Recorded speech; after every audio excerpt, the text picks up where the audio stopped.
Ua talia le whamsinonga whai tu malo tal sanga tai tai o le tu o ngai al malo. HRPP Human Rights Protection Parties le sunga tu le epalupa soli aisa le malia le ngoi. O le tal sanga na wha awala atu ila na loia. Le whiunga Malaysia Matthew le misio. Mo se whaatananga le whamsinonga malanga i fafo. Ua talia. O whailoane fo i le tua leo leo. E le mai ata pena la to molianga wafu ai tal sanga mo le toi tolo po. O molianga mai le taimina tau fiane ai leo leo le sunga tu le epa. I le lua vai aso talua e au fiai. I le tau whaaleanga malafonga e tau mamai nai sa tangata. Whaonga ai fiso ta inga tele vave. E ese mai molianga o le tau whaaleanga whaasanga i atu le epa. Molianga fo ina o lo ta atia o lana tangi whaasanga i le li pale mia. Ma le minista wa onga. O le mta upu sa val au potu numero tatil whamsinong whaitu malo i le so. Ai le awa ia tu iai tai o le tua ngai peitai. Natalia le whamsino le pepa mai mai le fo mai Dr. Nanseri. Le mafua anga o le leo o ane o tu le epa le whamsinonga. Mapolo iai le whamsinonga le toi val awai o mta upu lea. I le aso ono o ke topa lua o luono. Ua silia ma le lua sfuta usanga e le aisa swing o le ati o lau niu. Ma whaatama iai niu e manu ai niu. I le atu fole ata. Mai waina wha solo pea le pepe mai o tumutumu o niu. Ma mate i fuai lava. Peitai. E leo tu mamaina fo il mtanga renga o whaato anga la tau ngā renga tau mawhai. Mo le tamate ina leo manu ai niu. O mo le mawina le ama mai o whaatama inga o le se. Ai o whaate tele le atia manu ai niu. E no nofo i totonu o moe moe o niu mai lava i le niu muli ma niu o mawululunga. O to ulu ifo lava lau moe moe o niu ma whaawa wai lava. Mai le tu lau mtanga renga o whaato anga. Na whaatino ai le vaenga fau tua. O la au toto se o onga o le ngalue ina o whaato anga o whala au aina. O koko ma le niu le tu ainga o whaato anga toto whaatasi. O le nā o onga na whaatino ai sa anga si umu. Ma wha mamafa i le tausia malwa ai le lei. O wha mai ma ini seti e wha le angala au ma awala i tonga fiti ai. O le isi awala nau la tau wha la wiloa i tau sanga watua nai. O le ngaustia leo le siama e wha ave i el manu ai niu i lunga o niu. Ma pipisi atu isi manu ai niu e mamate ai. Peita i lo wha awau lava fianga o whaato anga niu le tunu. O le talo le tupe wha soa lu o luono lu o lu fitu. Wa watu ai le malo le luas flui vatesimal wha miliona tala. Ile mtanga luenga o whaato anga mwhainga whaiwai au fiai le luas e fulu tesimal fitu miliona tala. Mo le atina ina o whaato anga le tunu. Inisi o tala. O le tu malo a inga le taile o atu iai le wha salonga o porkalam wha lau loa ale SVSG Samoa Victim Support Group. Mau mai whaatasi ai tō tino sa tui malufilufi a poli mauta ma manonauta. O le aunga o le aso, o le tuliloa ina leo ngā ruenga soani mo tangata ta i tō tasi, ma ainga o lo tupu ai sa wanga, ma le whailo atu a wala ao na tali atua i sa wanga, o whea te alu iai mo se soani, ma le tau o le apa e vili le laina soani, ale SVSG le valu se lau fitu whaa. E manino lava le whea o le aso. E le ai se awa noa mo sa wanga i o tātou a inga po nu. Ma whaasoa ne ai le whaafea ngaingo le whakasa apoli mauta. Le sunga pira paunga. A wete whewhe ta ule me se. E le whaasoa na tala noa i mawhauwhaunga o mea na tupu ia i la tau. E le whaasoa na moli mawina tala noa ngai mawhauwhaunga o mea na tutupu ia i la tau. O le nā whaasoa, wailo ai vaenga e tā ua o lo o iai o se awa noa. O le whaatala noi nai leo tangata nuu i o lātou sa wanga, sa ili soani mga nulue whaatasi, mo se suwinga le lei. Ma whaafta iai el SVSG, malo au whaatasi, o le United Nations Trust Fund, i le whaawa waina soani mai, ma le whaapaanga, e wha o atu lea porkalame inu i tua, o whai maawa noa e whaatau nuu ai iawa onga, o whaia, ai o le sila fia ai o tātou tangata, o tātou tangata, ma oa o mai ai. O le tauwanga tau sala e sa ili ai se la le lei Miss Samoa mea sina Samoa luono. O lo o tā pena i aile pūlenga o tūlisi Samoa. Ma whaalau loa mai ei tamaita i tau vai au fiai Larissa Maria Pona Baker le Miss Tau Messina Island Resort. Po mau a lam tiu whea waa le Miss Silly Eco Farm. Milia Rhonda Samuelu le Miss Samoa New South Wales. Caroline Malaitai le Miss Quen Samoa. Hope Faith Miss Samoa Hawaii.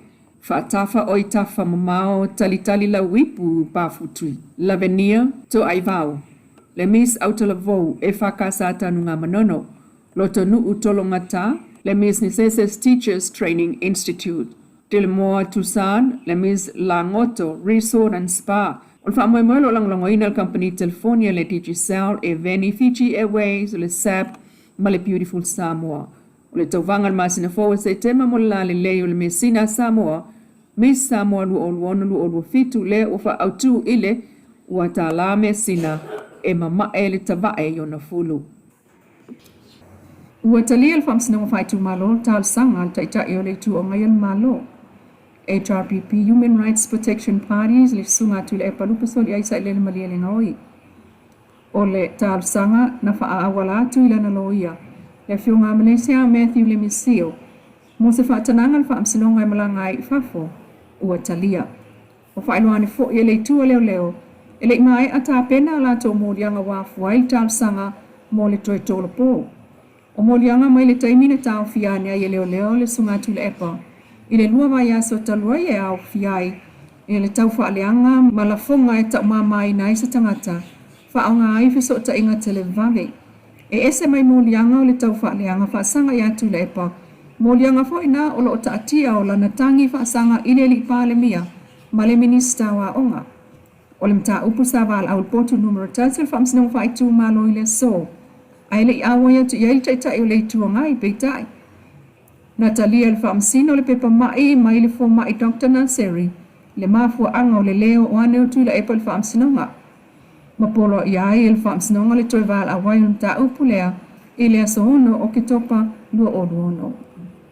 O le mtanga ruengo leo e au fia i malfal pui. Mtanga ruengo whamsina nga malona pulenga. O le mtanga ruenga le soifua malo loina. Ma le mtanga ruengo ainga. Le anau mai whaata Silvaso talua i whaatala noa la tau fofua ngai awala. E tali atua i whaafita uli ufuala au whaasaina masa wanga. Peitai. I whaamamonga o le na whaata singa mai le itu lawan mtanga ruengo leo. O le taua o le wheiloa e. Ua mawhaiai o nailoa e leisi mtanga ruenga le mtawhaio i mga ruenga leisi. Ai o le sila fia o isi mai loa ai vaenga tonu. O le whaatinonga o lato ngā ruenga so tai ma le whaafita uli. O le tali atua leo ma le whaamsinonga o le tūlanga whaatino. Ai o le whaatino ma tau ave ele o mawhai o na whaawawai pēr nā swinga. O le soifua malo loina. O tonga fiti o le mata ituina mai le amatanga. O se langolango le ainga ma le taitai o nuu e tatau lava o na o whaatasi. Ma le tūlafono e fsoasani tangata mo le anga i luma. E pe o nā ngā i ainga ruenga le Pact Samoa. I le whai au porkalame whaale o ongai na i sui ai a mio ngā tangata. Fesoa swani tai o nuu ma ainga i winga whaalia i longo fia ai le tangata ua fia. Ma whai babe i ai se whaatatau po stonga fiti. Ia whaamalo sia ngā ruenga pui o le avatu i ai fesoa swani tonga fiti ma pui mai le toi fo i tua. Ma whaamautino e mawai a inga ma tangata taitua tansi awanoa i tonga fiti sao ma le taimi ia sao. O le ngāruenga whaatino mua lava mō tangata lautele, o le awhaia lea i lea so valu le masina faua se te ma. E o mai whaatasi ai tai masui e a mata ia whaatala noanga tā ua le tunu. Ma e le mawhaia se mata ngāruenga se tasi o na whaina o ia le nei ngāruenga. Tau i le whaale tonu ua iai nei ia awhianga ma fuala au whaasaina. Tau i le whaale tonu ua iai nei ia awhianga mai fuala au whaasaina. O le malo si anga o tangata umwa e maua mai i le ngāru lue whaatasi, Malamlama leisi ngā ruenga whaatino leisi mō se Samoa saunga le mungu. Inisi o Tala, wa saunua whaaftai le whiunga le soipale mia muli pola analo sa ale muli o. Ile fsoswani ta mawhana wa Samoa mai whaafo le vanga wati nae, mō le tu malo palauli numeltasi ma Samoa. Mawhala wa tele mai, e whaamaumau ngā le malo Samoa ila na itu lau whaamtalanga. Le whaalau ilo aia le whiunga le soipale mia o le Asia singa, ale Return to Paradise Mission e tawala mai i le Sapatea Sports Hub. Wa vea mawhata ita inga le lei o le malosi o ia whai ngā paanga. Ai meise se vai ngole atina e o tuplang taravu ta longa o onga mga ruenga e una ia aile atina e o nu. Sa o fia ilea porkalame le asi singa, feilo inga, ma onga. Whaatautaia wa o onga mo ta longa. O le whaatala noanga ma paanga SS e whaapea male sa ilia wa no municipal kalamelu manai sa no fo sui palamia esiliato na manuia ti na pe a fa avai mana onga mafuafua nga nu malangolangoina e pa anga nga lue fa tasi lungol fa tutuanga fa aloalo male sini e tasi mo le lumana Emmanuel Samoa e sa no fo ile ati na emoni le ngata nga lue ngate tele ua fausia ai au fia i fo i male fausia so tanga le lei o le whalau tele wa abanoa mo tupulanga televo mo ngā lue whaatasi mo le manui o tangata uma o le maftanga ma wa alvao Samoa maana tama whanau i tunu i fafo o stasi leo a seta sili ona tāua mo lo tātou tunu pe ona i Samoa. Ia whaaftai a fo ili sui lo sapa tea Sports Hub male mamalu o Samoa i tunu i fafo mo lo lātou tautua male langolango i latina ina o le tunu. Mato e wha maoni ai le langolango le malo i tamu whainga uma. E wha malo si ai whainga pa anga e manui ai tūpulanga mo a fio anga o nei mātai au. E wha tāua fōi le ngā ruenga whai whaatasi mal pulenga tangata tā whao mai mua mai whafo malem tā ngā ruenga o a inga mā ngā whasota ai. Mal palemene le vai aso taluai le ana langolango i nai. E le taitai o le tu o ngai le malo sunga tu le epasa i le malia le ngā oi. Le fina ngalo le palemia ina ia whaatupu le file mu mai e saunoa. E au fo ilona fina ngalo le saunoa ngale finga le palemia peitai. E le tu ua lava lo la tau tiu te tau ave o le angai o le malo. E whautua i mea le lei ai Samoa. E tu o lalo i le malo ini mata upu ua manatu la tau e ao ina tu e sila tu toa i ai le malo a o le ila aloa i ana ngā ruenga whaatino. Le vesta luain to e whamana tuai e le fionga le palemia la uli al mali e toa, pulata i vau le watea, pulata i vau Fosi Schmidt. Le sunga tu ila epa, ua lawi loa o na ala ia Samoa, wai loa fo ia na ngā ruenga na whai mo le tunuu, e le lilo i le langi mea umana ia whaia, ai sei whai le taimi, mo le vaenga wha upu whai, o lo taita ia nei le malo.